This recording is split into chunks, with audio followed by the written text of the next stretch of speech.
નમસ્કાર વિદ્યાર્થી મિત્રો, વૈજ્ઞાનિક કારણ સિરીઝમાં આજનો સવાલ: પાઉના અંદરના ભાગના છિદ્રો કે જાળી શા માટે હોય છે?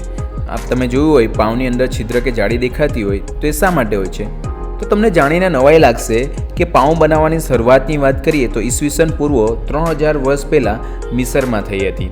અને પાઉં તમે સૌ જાણો જ છે કે ઘઉંના લોટ કે મેદાના લોટમાંથી પાઉં બનાવવામાં આવે છે. તેમજ ખમીરની શરૂઆત પણ ત્યારથી જ થઈ હતી.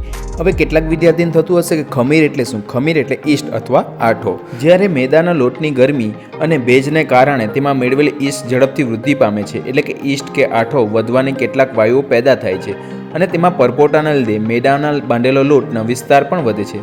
જ્યારે તેને ગરમ ભઠ્ઠીમાં મૂકવામાં આવે કે શેકવામાં આવે ત્યારે આ વાયુના પરપોટા ફૂટી જાય છે અને પાઉંમાં નાના નાના છિદ્રો બનાવે છે. આ છિદ્રોના કારણે ઈસ્ટ એટલે કે ખમીર કે આઠોના કારણે પાઉંમાં ચોક્કસ પ્રકારની વાસ કે સ્વાદ પેદા થાય છે. આમ છિદ્રો કોઈપણ પાઉં કે બ્રેડની સ્લાઇડમાં જોવા મળે છે. તેમજ આપણે કેક ખાઈએ છીએ ત્યારે પણ આ પ્રકારના છિદ્રો જોવા મળે છે.